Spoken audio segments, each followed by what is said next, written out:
gente linda, comienza Canarias de ida y vuelta.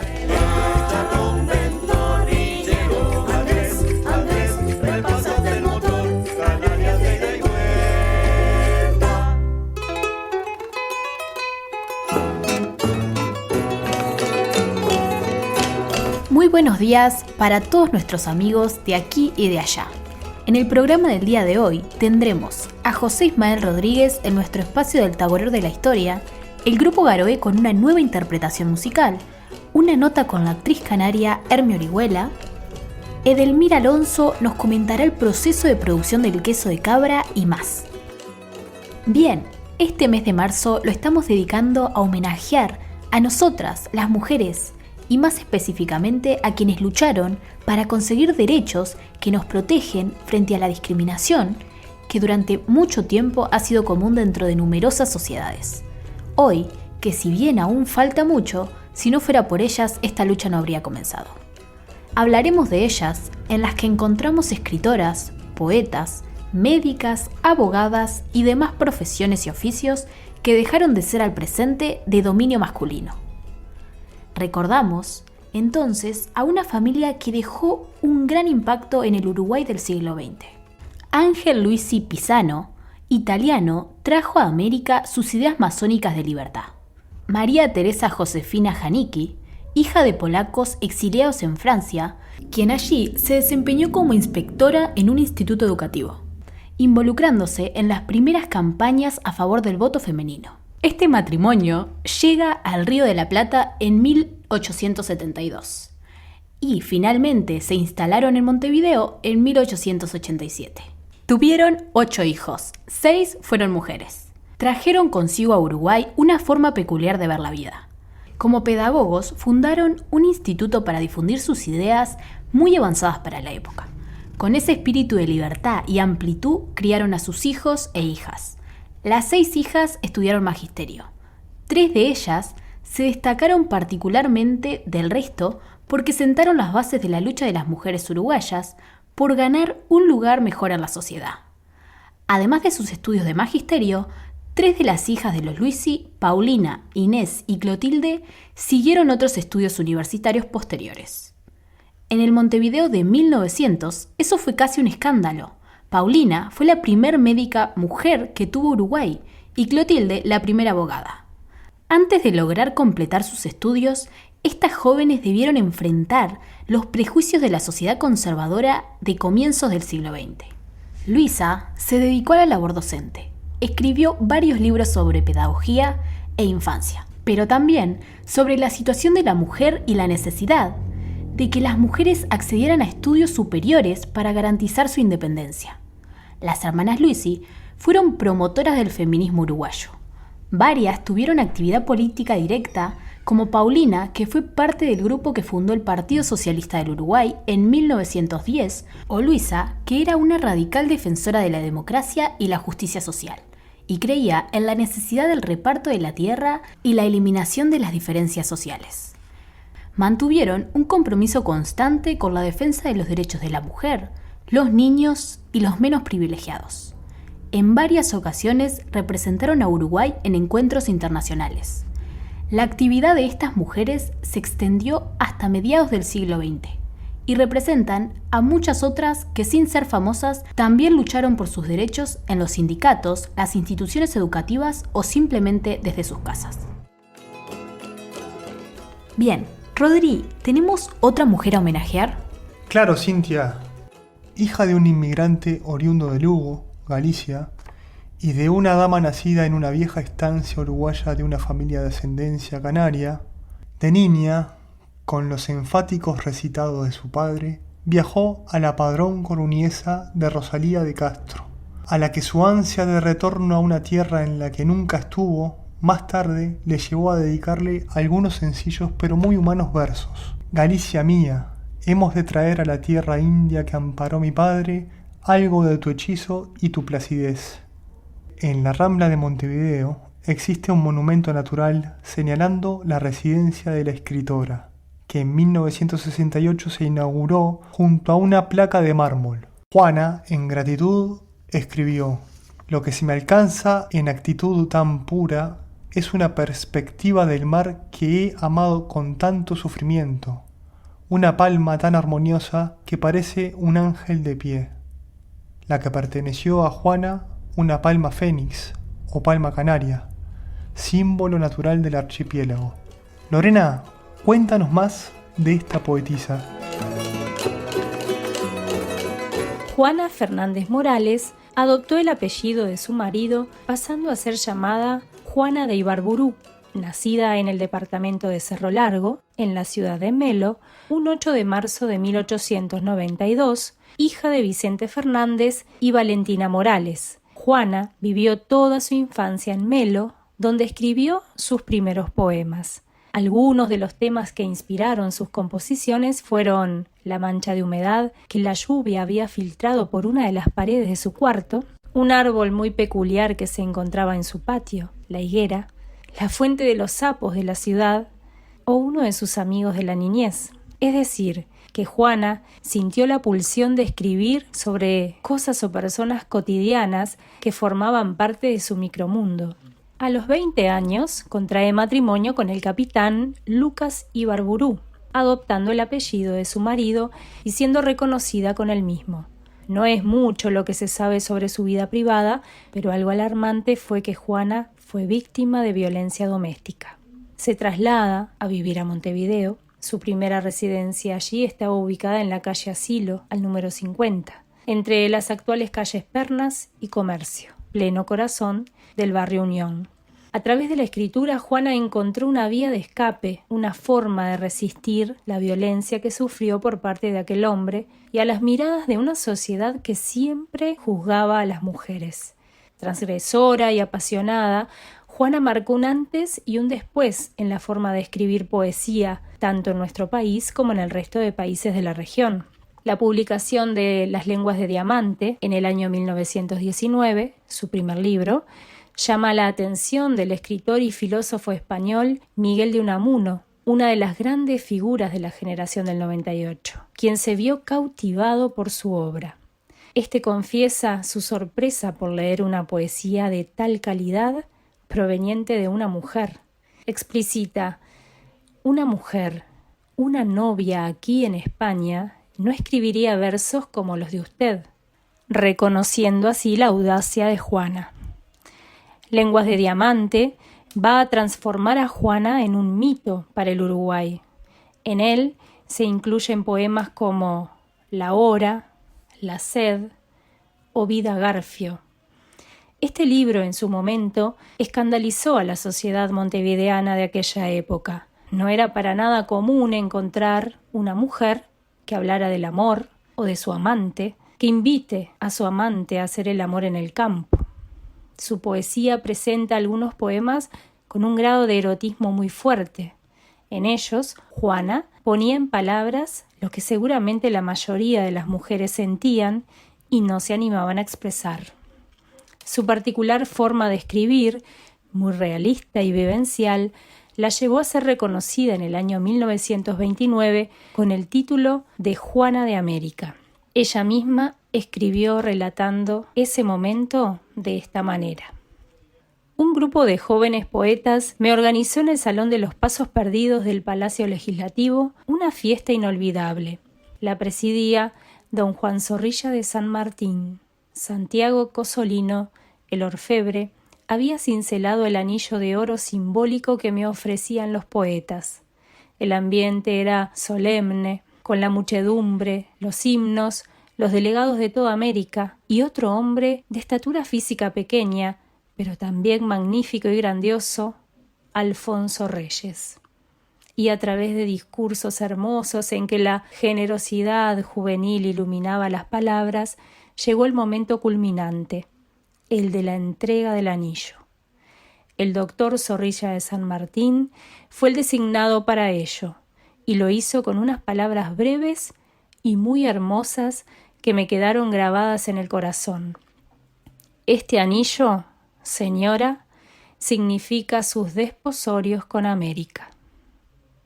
Recordemos juntos uno de sus poemas emblemáticos, La hora. Tómame ahora, que aún es temprano y que llevo dalias nuevas en la mano. Tómame ahora, que aún es sombría esta taciturna cabellera mía.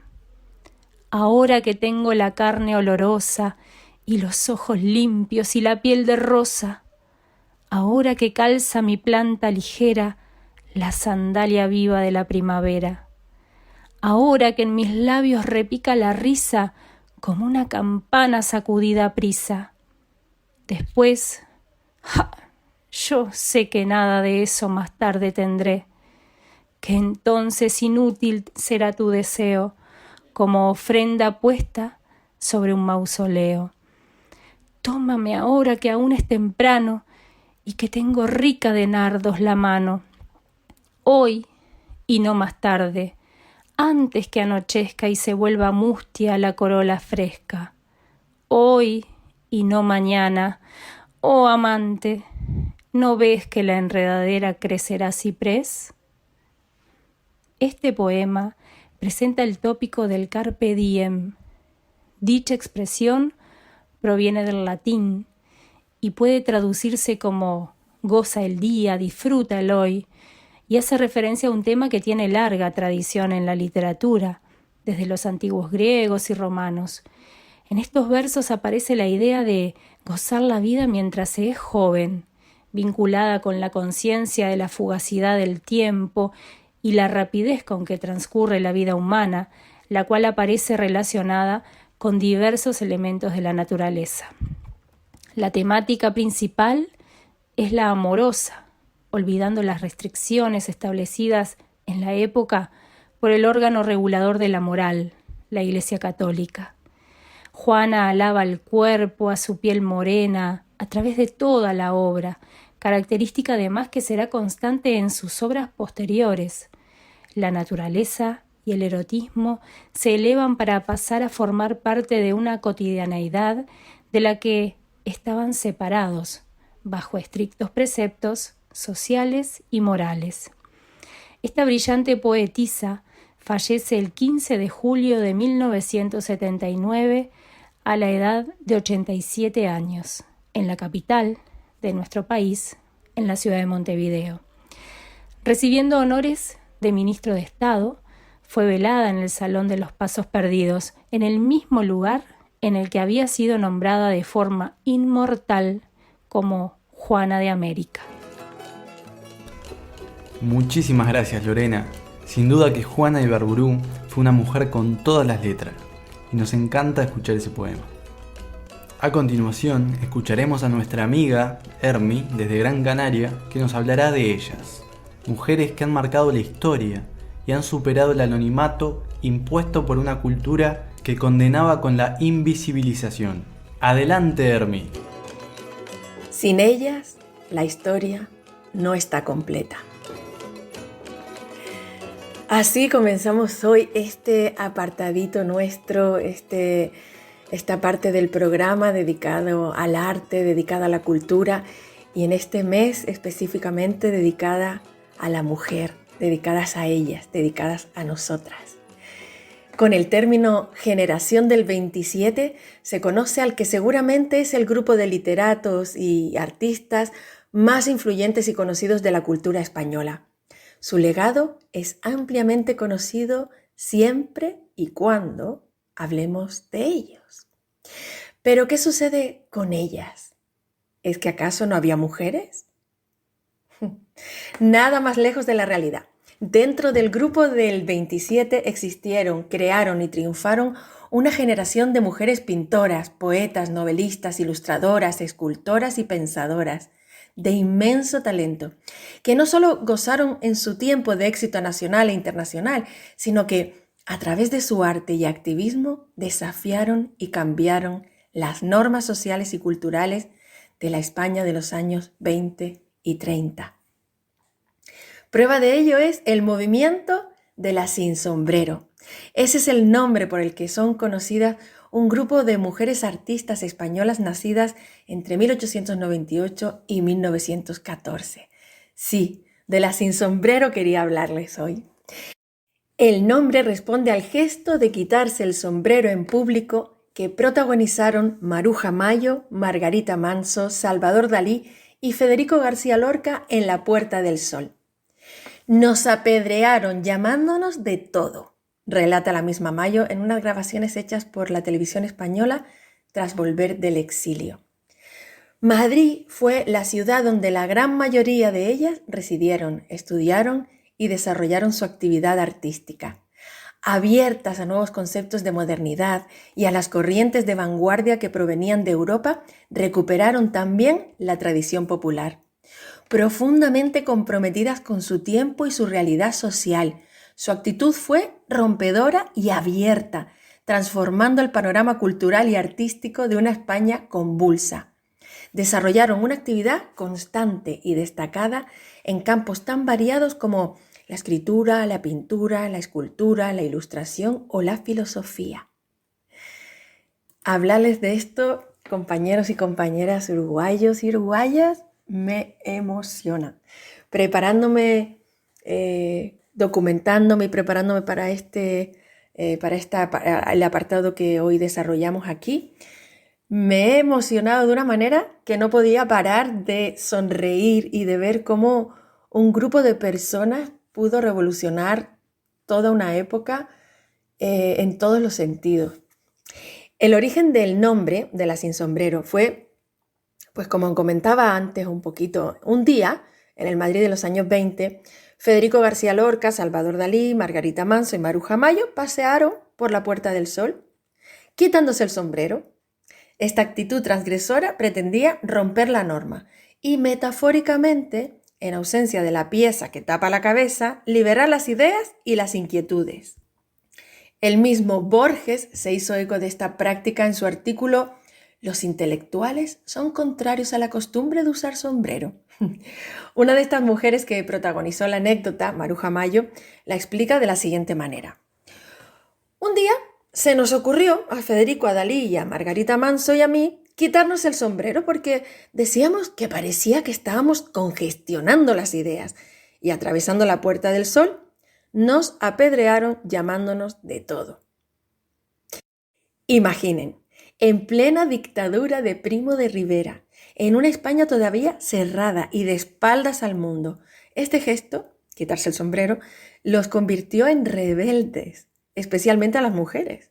Para ellas, prescindir del sombrero implicaba abandonar el corsé de la época y, por tanto, no conformarse con el papel de esposas y madres. Un gesto tan simple como quitarse el sombrero y todo lo que desmontaba de esa sociedad. En el contexto histórico también hay que entender que el contexto histórico de la Sin Sombrero hay que entender los años que engloban la dictadura de Primo de Rivera, como decía, y la Segunda República, y además la Guerra Civil. Tras la pérdida de las últimas colonias, Cuba, Filipinas y Puerto Rico, el país se sumergió en una profunda crisis nacional, que propició cambios económicos, políticos e intelectuales. A esta nueva España pronto se sumó el debate sobre el problema femenino, inmersa en una corriente antifeminista que utilizaba el determinismo biológico para justificar la desigualdad de los sexos y señalar la debilidad del género femenino. La sociedad y sus estamentos más tradicionalistas pretendía frenar la aparición de una nueva mujer europea, que había conocido la autonomía durante la Primera Guerra Mundial, forzada a asumir el lugar de los hombres que marchaban al frente. Es en este contexto en el que aparecen los movimientos feministas y sufragistas, impulsados por aquellas que toman conciencia de su capacidad intelectual y deciden no aceptar nuevamente un papel de sumisión. Así que la participación en la vida pública, el acceso a la educación, generan mujeres cosmopolitas, independientes, creativas. En España, el proceso se consolida con la proclamación de la Segunda República en 1931. La mujer no solo refleja su modernidad en su aspecto físico y su modo de vestir, sino que tiene vocación profesional, formación cultural, conciencia política y aplaude los avances tecnológicos y sociales. Así que las Sin Sombrero, en medio de todo eso, son deudoras de la incorporación al mundo laboral y político que habían protagonizado las mujeres de la generación del 14, como Clara Campoamor, Victoria Kent o Carmen de Burgos, entre otras. Se presentan ante la sociedad y conquistan también el mundo artístico. Pero, desgraciadamente, la guerra civil truncará este camino y su desenlace supondrá un brutal retroceso respecto a los avances obtenidos en décadas anteriores. Los largos exilios fueron la tónica general de estas mujeres que encontraron en América y en Europa su nuevo espacio. Las que se quedaron en España sufrieron represalias que comprendían la cárcel y en muchos casos el silencio intelectual, que se conseguía matándolas en la mayoría de los casos. Las características de este conjunto, pues las artistas españolas del 27 reivindicaron su papel intelectual no solo sobre su propia figura, sino sobre la vida cultural que las rodeaba. Así es fácil seguir la pista de muchas de ellas en publicaciones de la época, haciendo reseñas sobre libros, opinando sobre arquitectura y formando parte de una ajetreada agenda social. El trazo más relevante es sin duda la introducción de un perfil femenino consecuente a su realidad en sus obras. La mujer se convierte en un personaje pictórico y literario fuerte, emancipado, que lucha contra su destino. Se representan también grupos de mujeres con un aspecto moderno, pues fumando o en actitud intelectual. Las personalidades son fuertes e independientes y hacen suyo un espacio que hasta el momento solo estaba permitido a los hombres.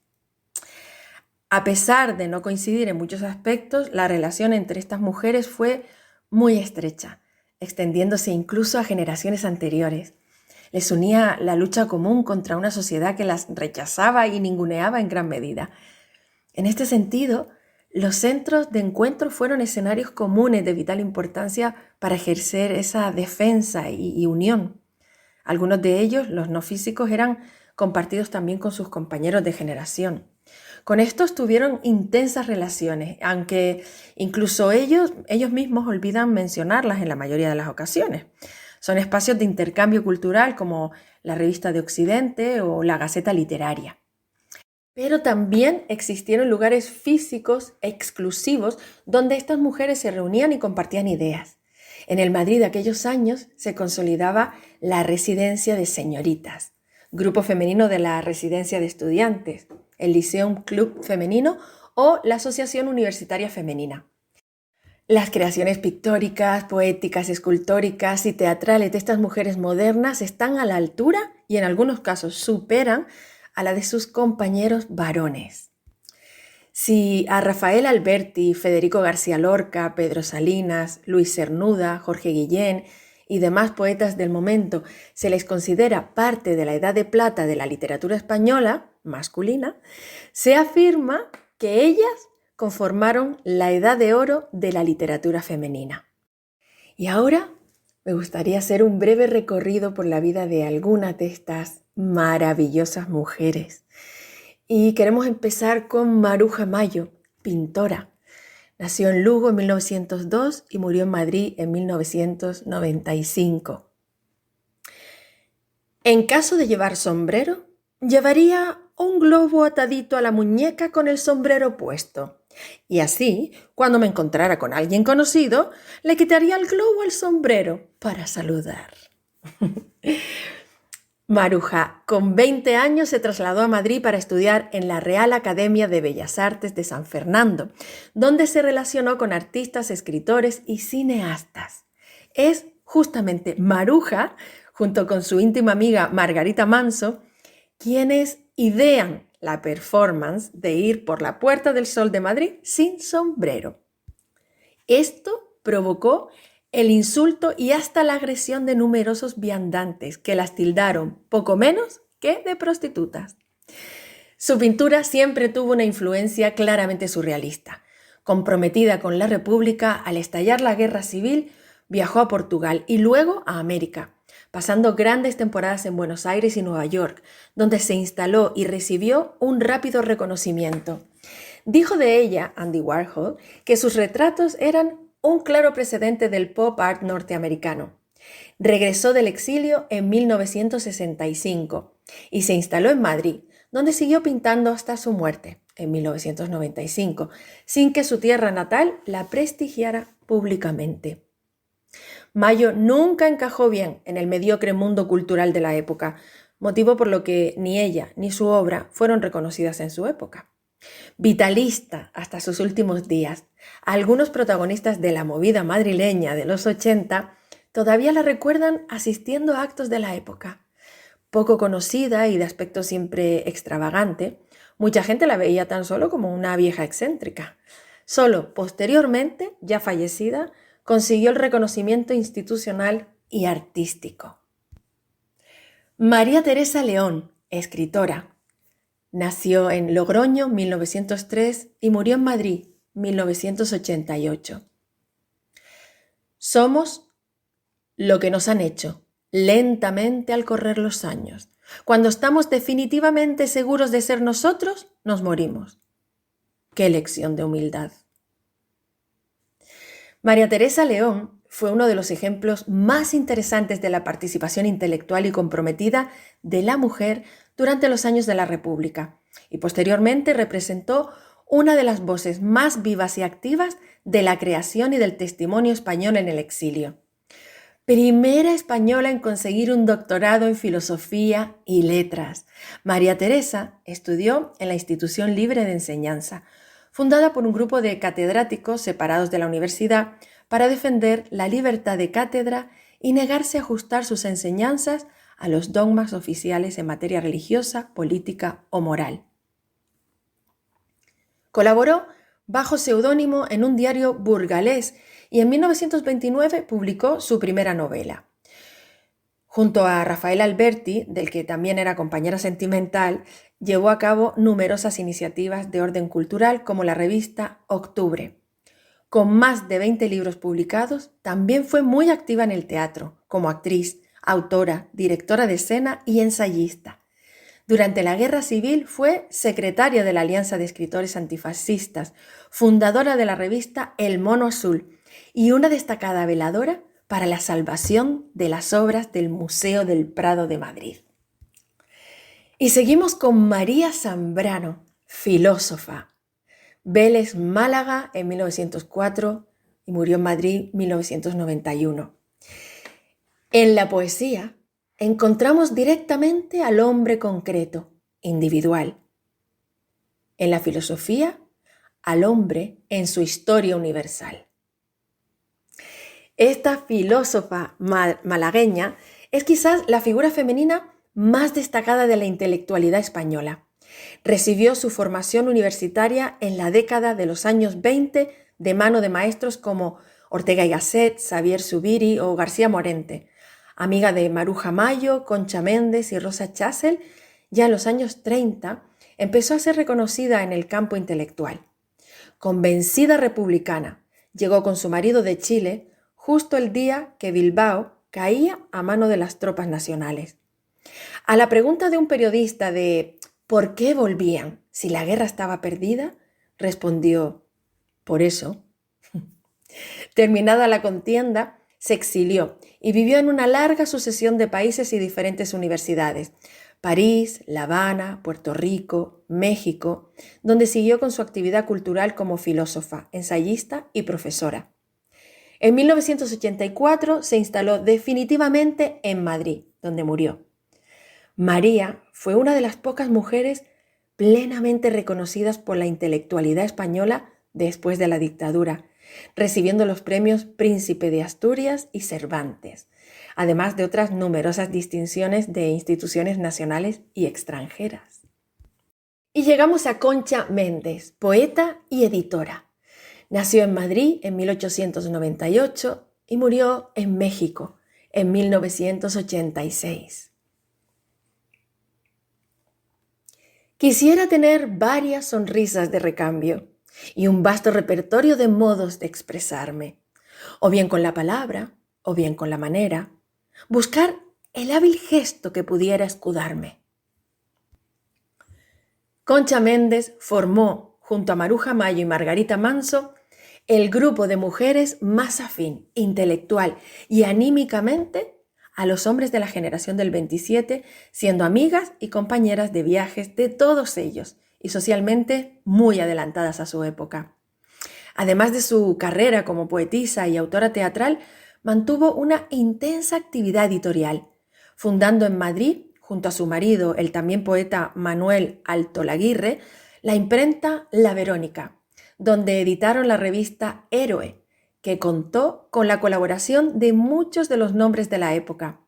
A ambos, como editores, se les reconoce la labor principal de divulgación de la obra más representativa de dicho grupo. El exilio les llevó a París, a La Habana y finalmente a México, donde volvieron a abrir una imprenta, desde donde editaron textos de sus colegas españoles en el exilio. En 1944 publicó Sombras y Sueños, para algunos su mejor libro, tras el cual permaneció en silencio hasta 1976, año en el que publicó su último poemario, Vida o Río. En 1991, su nieta publicó unas memorias basadas en las cintas que grabó Concha Méndez relatando su vida. Y ahora nos vamos a Ernestina de Champursin, poeta, nacida en Vitoria en 1905 y muere en Madrid en 1999. No quiero saber nada, ni de esa luz incierta que retrocede vaga, ni de esa nube limpia con perfiles de cuento. Tampoco del magnolio, que quizá aún perfume con su nieve insistente. No saber, no soñar, pero inventarlo todo. Hija de una familia católica y tradicional de origen francés y uruguayo, desde niña tuvo una clara vocación literaria. Poeta, solo poeta. Residente en Madrid desde joven, con 21 años publicó su primer poemario, con una línea intimista que nunca abandonaría durante su larga carrera como poetisa. Cuando se inició la Guerra Civil, empezó a trabajar como enfermera, hecho que le causó un gran impacto y que influyó en toda su obra posterior. Finalmente se exilió con su marido Juan José Domenchina a Toulouse, París y México. No regresó a España hasta el año 1973. Pasados los 90 años, todavía seguía publicando, pero siempre entre la vagancia y la vaguedad, y lejos del tumulto literario. En 1992 fue candidata al premio Príncipe de Asturias.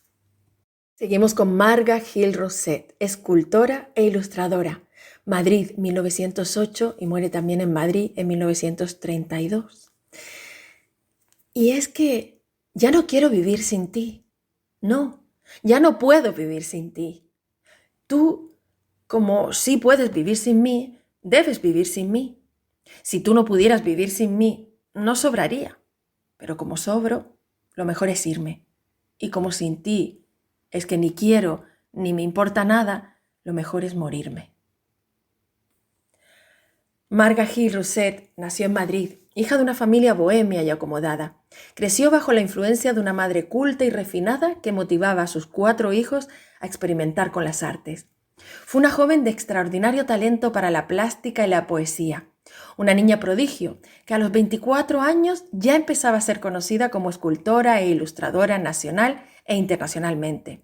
Su explosión como artista se desbordó cuando conoció al matrimonio formado por Juan Ramón Jiménez y Zenobia Camprubí, que la presentaron al mundo intelectual y con el que mantuvo una estrecha relación creativa y personal. Pero en julio de 1932, previa destrucción de casi toda su maravillosa obra artística, decidió quitarse la vida. Sus últimos meses de vida fueron los más productivos creativamente.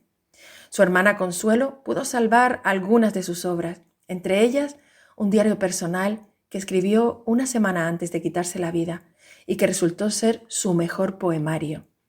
Los motivos de su suicidio permanecieron ocultos, al igual que su talento como artista, durante décadas, hasta bien entrados los años 80. Actualmente sigue siendo una artista olvidada. Por eso quise nombrarla hoy aquí, en este programa. Y por último tenemos a Josefina de la Torre, escritora, poeta y actriz.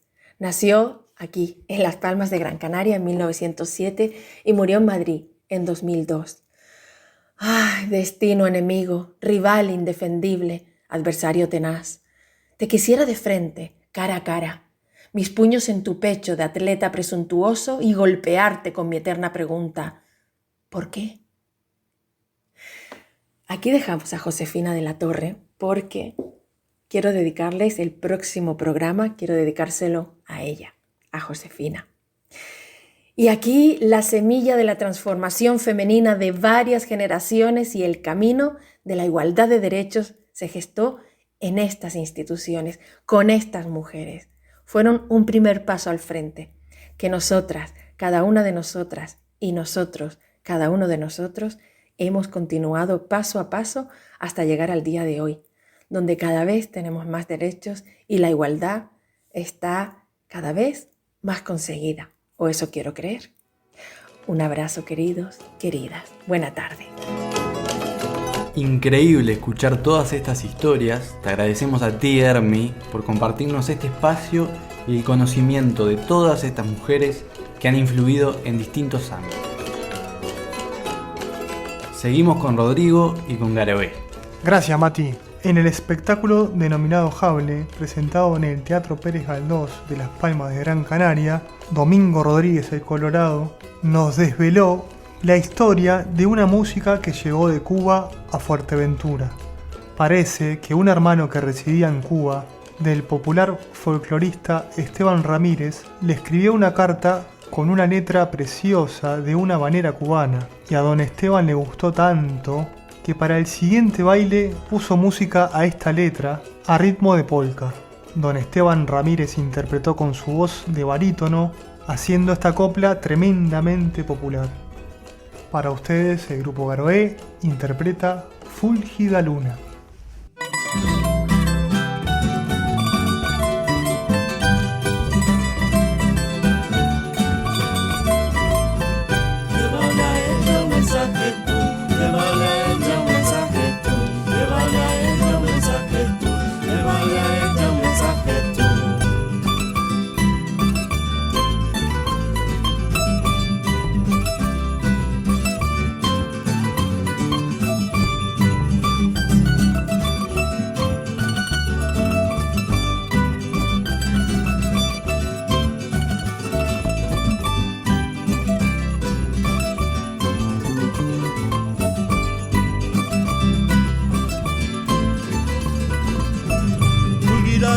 Del mes de enero, caudal inmenso de eterna luz, a la insensible mujer que quiero, llevar eternos mensajes tú.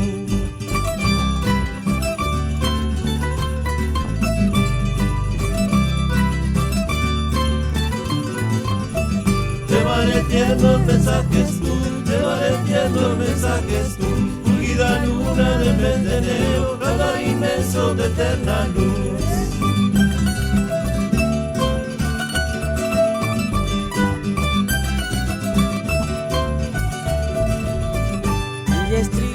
De negros ojos, detalle esbelto y breve piel, de blancos dientes y labios rojos, la más hermosa y trigueña es.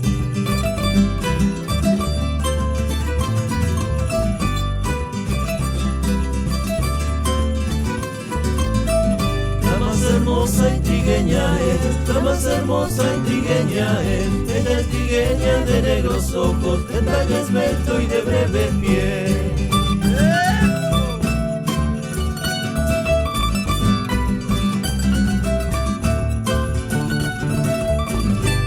Y dile que ni un momento, desde que el lado nos separó, no se me quita del pensamiento, ni se me borra del corazón.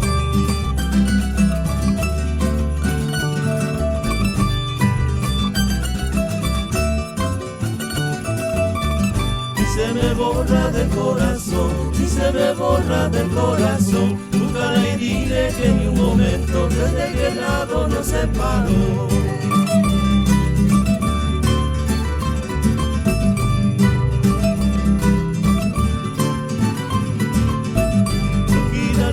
Del mes de enero, mírame amante cuánto sufrí, que no me olvide porque me muero, que me perdone si la ofendí.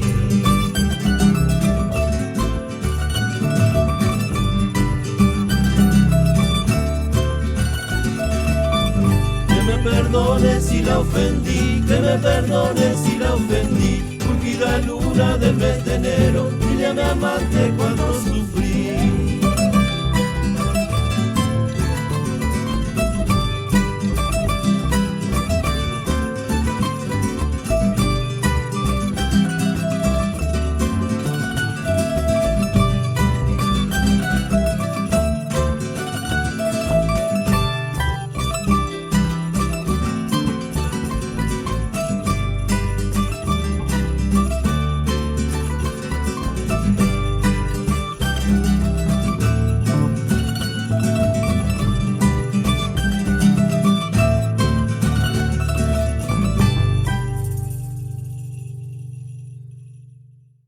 En un nuevo espacio del Tagolor de la Historia, presentamos a Ismael Rodríguez, que nos traerá un interesante momento de análisis y reflexión de los hechos canarios en la historia.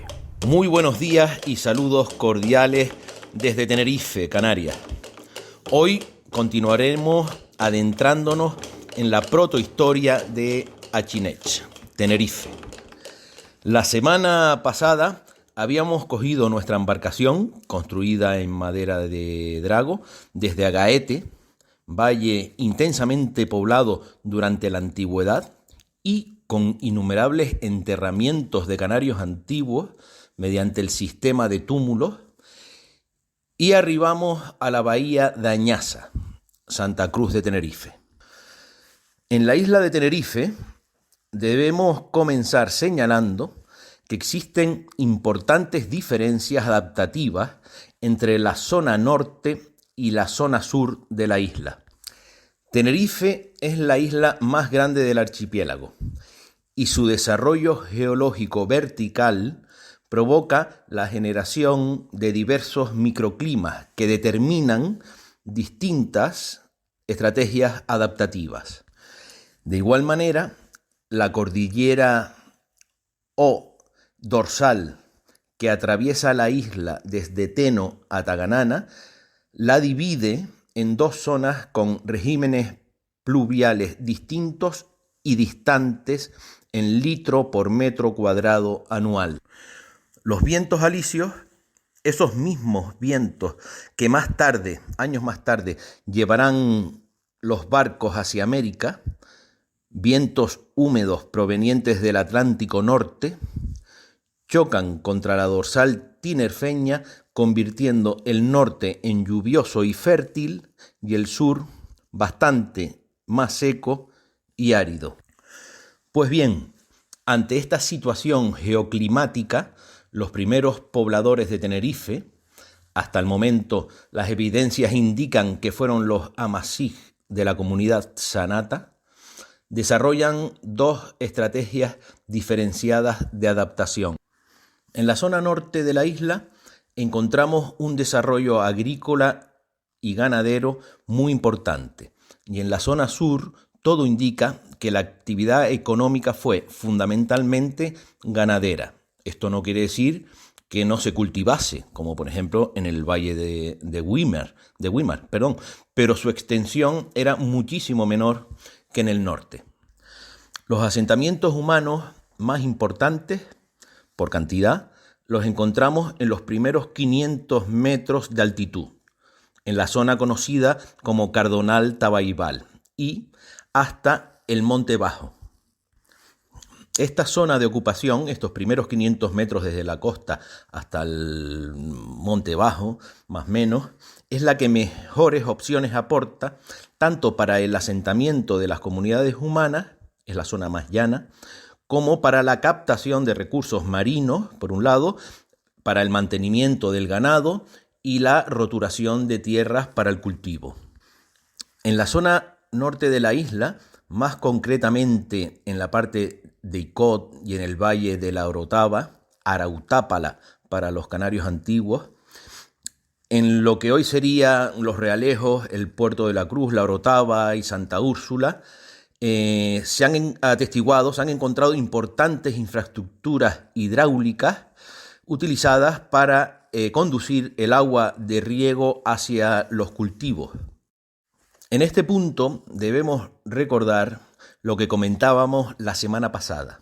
La situación de la investigación arqueológica en Tenerife es tan pobre que con absoluta seguridad, y a medida que las intervenciones se vayan implementando y generalizando, los hallazgos de infraestructuras agrarias y de todo tipo nos descubrirán un mundo nuevo y sorprendentemente complejo, tanto para la comarca norte como para la comarca sur de la isla.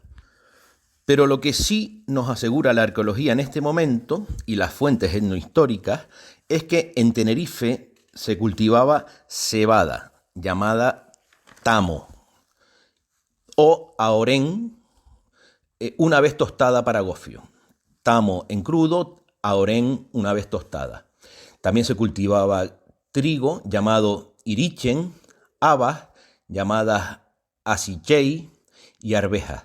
Estos productos son los que hasta el momento se han certificado, además de las ya consabidas higueras, y también se han encontrado, aunque este hallazgo está aún en discusión, en yacimientos arqueológicos se han encontrado pipas de uva, lo que indicaría que conocieron y cultivaron la viña, algo que hasta el momento se desechaba.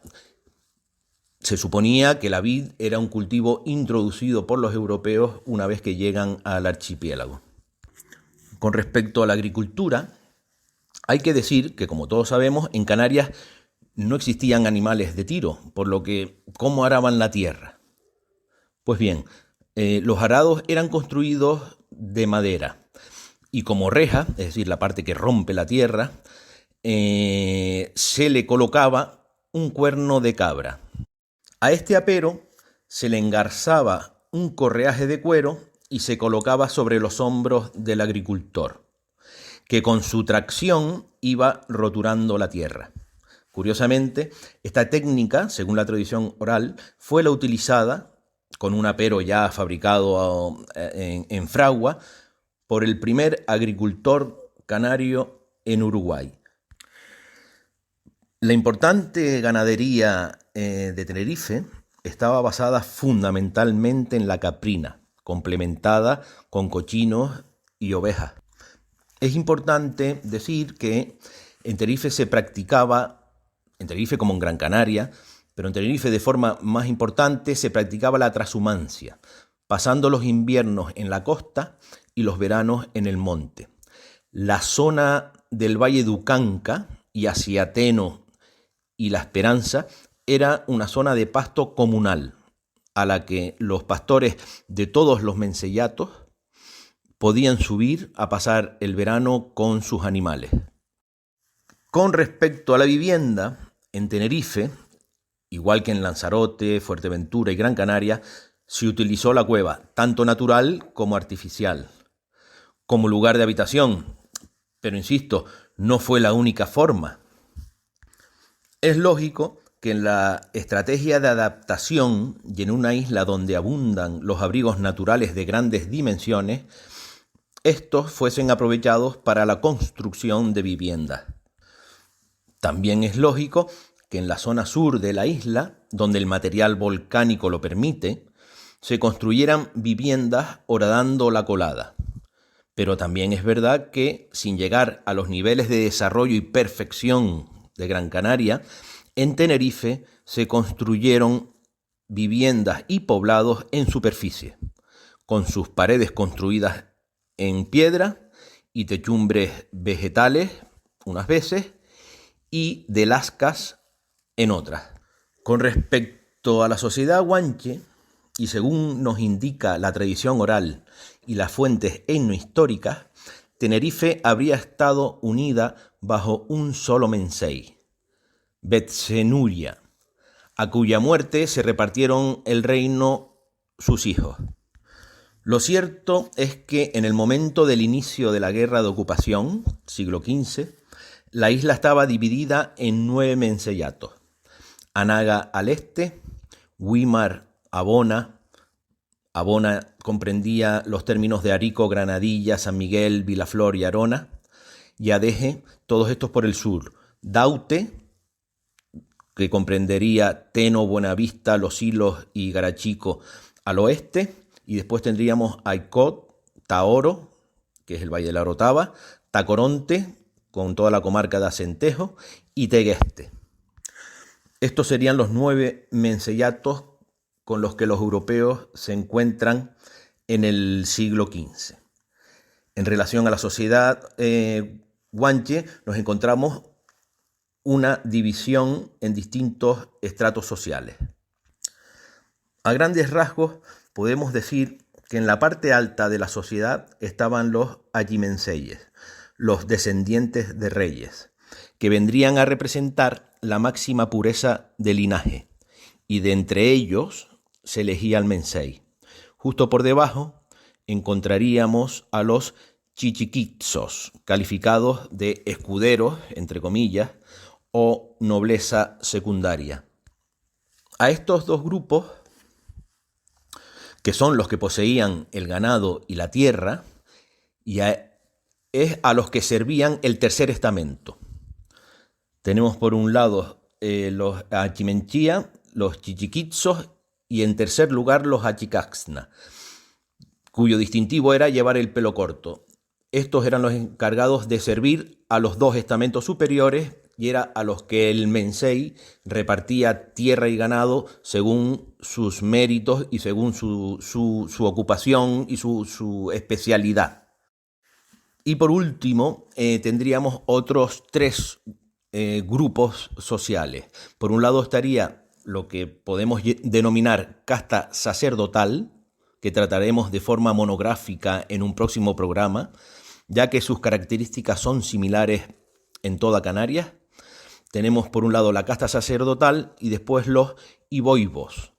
Los iboibos eran personas dedicadas exclusivamente a la recogida de fallecidos para su mirlado, momificación, si fuera el caso, y para el enterramiento. Este grupo social no se relacionaba con nadie sino entre ellos, y estaba prohibido dirigirse tanto ellos hacia el pueblo como el pueblo a ellos. Y ya por último, en Tenerife encontramos a los asentemires. Los asentemires son un grupo de élite militar elegido entre los mejores guerreros que también vivían apartados de la comunidad. Vivían en un permanente entrenamiento militar y eran los primeros en entrar en combate. Pues bien, queridos oyentes, como ven, la historia de la sociedad, de la adaptación de la sociedad y del desarrollo, de la evolución de la Canarias antigua, de los antiguos canarios, da para mucho, pero el tiempo que tenemos es el que tenemos. De todas formas, no se preocupen, vendrán más programas y seguiremos profundizando en cuestiones igual ya más monográficas, más concretas. En fin, sin más. Tifawin, Tanemirt, Yahul. Buenos días, gracias y salud. Hasta la semana que viene. Gracias Ismael, como siempre, y te esperamos la próxima semana. Tanmirt y Yahul. Cintia, ¿qué me contás de las mujeres empresarias? Bueno, Mati, te cuento que ahora tenemos en línea a una mujer que nos contará sobre el proceso del tan estimado y exquisito queso de cabra canario. Buenos días, muchas gracias por tu tiempo. Hola, buenas tardes. Bueno, ahora aquí en Canarias, buenas tardes desde Santa Cruz de Tenerife. Mi nombre es Edelmira Alonso. Es verdad, buenas tardes, Edelmira. Dinos, ¿cómo te vinculaste con la quesería artesanal? Me metí en el mundo de los quesos hace aproximadamente 18 años. Fui de un comercial de una pequeña empresa de productos de La Palma. Y bueno, me gustó el mundillo de esto de los quesos y el reparto de quesos y atender a estos clientes pequeños de las grandes superficies ninguna, sino siempre con el sector pequeño, el supermercado, la cafetería, el restaurante y lo que se llama mucho aquí, las casas de comida o los guachinches, ¿no? que además se come muy bien, se los recomiendo. Entonces, hace 18 años empecé mi mundo con los quesos. Fui comercial, como he dicho, y bueno, al año me independicé, me tiré por el trampolín, como quien dice, a la aventura de ser autónomo, empresaria, y bueno, no me ha salido mal, empecé sola y ahora somos 7 personas trabajando. Excelente, muchas felicitaciones por eso. Ahora, cuéntanos, ¿qué tipo de quesos hacen y un breve proceso de la elaboración? Ya que en Uruguay no es común el queso de cabra.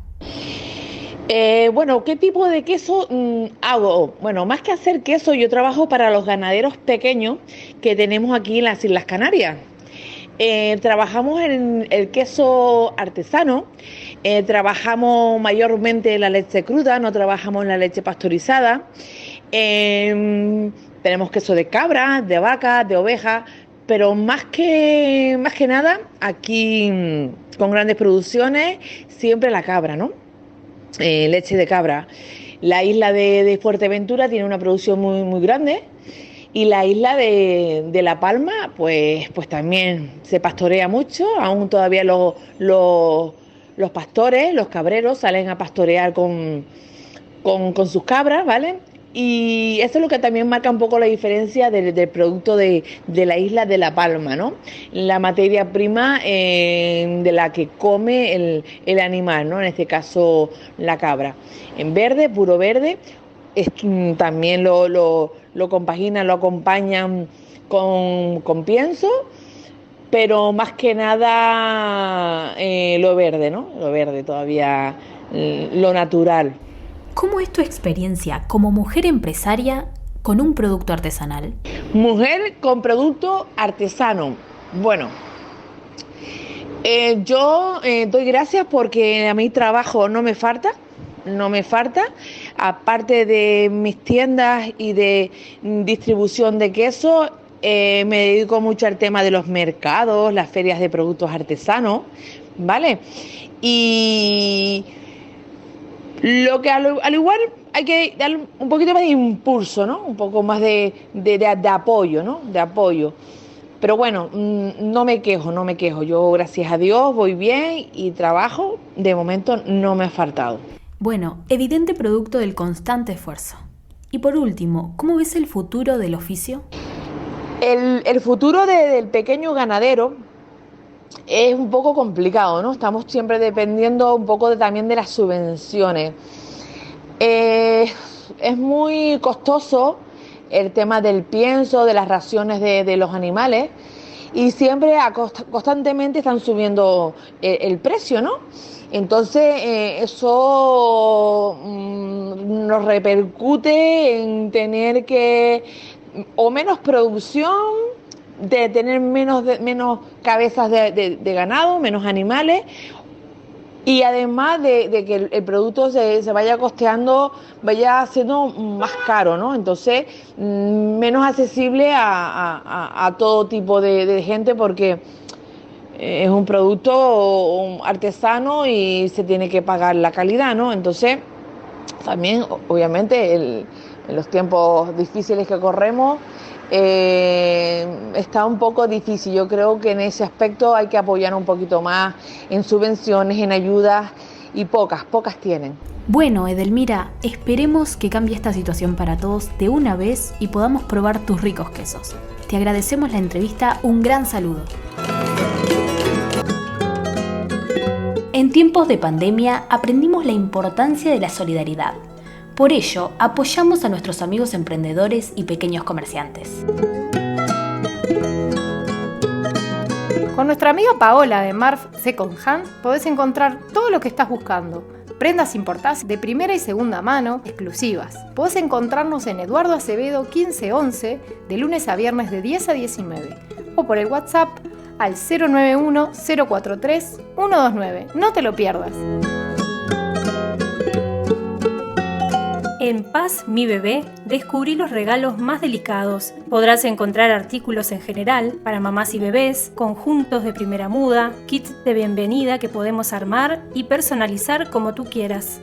Contacto a través de Instagram como pazmibebé.ui o por WhatsApp al número 094 720 120. Restaurarte es un taller abocado a la fabricación y restauración de luminarias artesanales y técnicas, elaboradas con materiales nobles. Se especializan en manufacturar la madera y el metal con la pretensión de que sus trabajos sean considerados obras exclusivas. Se realizan a medida cualquier tipo de muebles para el hogar, lámparas, réplicas de autos clásicos, portacelulares, reparación de petit muebles y mucho más. Por consultas, su página de Facebook es Restaurarte. Su WhatsApp es 096 411 564 y su teléfono es 2409 3641. Maravillosos cuadros para regalar o regalarte. En Cuadros Boronat tienen una pieza ideal para cada uno de tus ambientes. Conoceros en Facebook como Cuadros Boronat o WhatsApp al 096 493 641. ¿Estás buscando un estilo práctico y divertido para tus útiles de escritorio u oficina? En Va Conmigo UI encontrarás toda una línea de artículos de papelería que te ayudarán a organizar tus actividades y documentos importantes con facilidad y creatividad. Contamos con variedad de diseños de nuestra línea de planificadores diarios y semanales, blogs, libretas, bolígrafos divertidos, resaltadores y cuadernitos para los más pequeños. No dejes de consultar por la lista de materiales para la vuelta a clases 2021. Si decides hacerla en Va Conmigo UI, te entregaremos los cuadernos forrados y etiquetados totalmente personalizados. Además, si vienes de parte de Canarias de ida y vuelta, tienes un 10% de descuento en tu compra. Ingresa ya a nuestras redes a través de su Instagram o Facebook bajo el nombre Va Conmigo UI. No te lo pierdas. ¿Qué mejor regalo para los amantes de la parrilla que un exclusivo delantal y o portacuchillos de cuero? No te lo pierdas, Arona Cueros. Entra en Instagram, arona.uy o comunicate por el WhatsApp al 094 251 275. En estos tiempos de pandemia, qué mejor que poder darle a tu tapabocas ese detalle artístico que lo convierta en único y especial como tú. Para ello, no dudes en comunicarte con nuestra amiga Gladys Durán a través del número de celular 092-283-954 o desde sus redes Facebook @Gladys Durán o Instagram Gladys-Durán Cardoso. Cuídate, pero con arte. En Ángeles y Chocolate, con más de 20 años de experiencia en el rubro de la gastronomía, nuestra amiga Marisa les espera con una amplia variedad de tartas, 2 menús diarios para llevar, servicio de catering y mucho más. Ubicado en Ramón Anador, entre Magariño Cervantes y Alicante. Por pedidos al 2481-1797. Los Toritos te ofrece un lugar único alejado del ruido de la ciudad, al aire libre, con un amplio salón de fiestas. No te pierdas y reservá, probá su riquísima comida y o su parrilla. Ubicado en Paso de la Arena, también nos encontrarás en Instagram @ToritosGranjaEventos, en Facebook Los Toritos Granja o al celular 098-561-068.